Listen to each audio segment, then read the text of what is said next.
કારિયાણીમાં ગોવા પટેલ નામે મુમુક્ષુ હતા. એક વખત શ્રીજી મહારાજ કારિયાણીમાં હતા. વસતા ખાચરના દરબારમાં શ્રીહરિ ઢોલીએ ગાદી તકિયા નંખાવીને વિરાજમાન થયા હતા.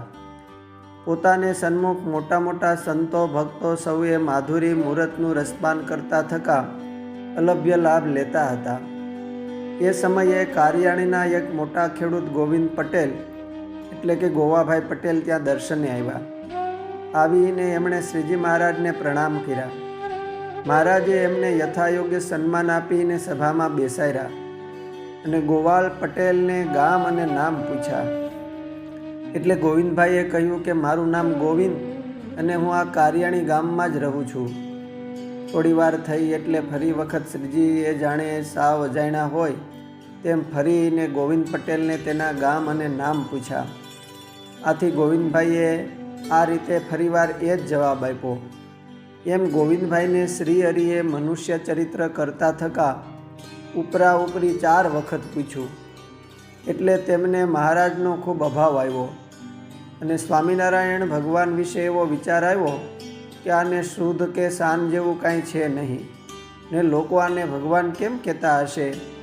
શુદ્ધ શાન નથી આને લેશ, પાટે બેઠા થઈ પરમેશ, ભોળા લોકોને શું હોય ભાન, બેસાર્યા છે કરી ભગવાન. એમ વિચારીને ગોવિંદ પટેલ સભામાંથી ઉઠ્યા. ત્યારે મહારાજે ગોવિંદ પટેલને શાન કરીને પાસે બોલાવીને તેમના સર્વે કુટુંબીઓ, તેમના પાડોશીઓ વગેરે સર્વના નામ વિગતેથી કહ્યા. ગોવિંદ પટેલના મનમાં કેટલાક સંકલ્પો પણ કહેવા જેવા અને ન કહેવા જેવા હતા તે પણ મહારાજ કહેવા લાગ્યા. ત્યારે મુક્તાનંદ સ્વામી હાથ જોડીને મહારાજને કહે કે મહારાજ એમ ન કહો. ગોવિંદ પટેલને પણ પોતાની ભૂલ સમજાણી. મહારાજના પગમાં માથું રાખીને આંખોમાં આંસુની ધાર સાથે માફી માગી. શ્રીહરિ પણ પોતાના સન્મુખ મુમુક્ષુની આવી સેવા ભાવના જોઈને ઘણા રાજી થયા.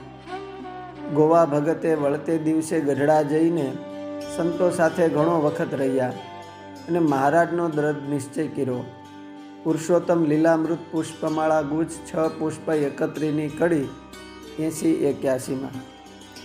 નિષ્કુળાનંદ સ્વામીએ શ્રી ભક્ત ચિંતામણીમાં પ્રકરણ 115ની કડી 7માં કારિયાણી ગામના આ ગોવા પટેલને ચિંતવતા લખ્યું છે કે કાનો વીરો બોઘો લખમણ, ગોવો જીવો કુંવરો પંચાણ, લાલો ભગવાન ભક્ત સુતાર, લાધો સઈ જે રામ સુતાર, એ હાદી કણ બી સુજાણ, ભક્ત રાઠોડ તેજો પરમાણ, ધન બાહરી બાશિત બાઈ, મોટા ભક્ત કારિયાણી માઈ.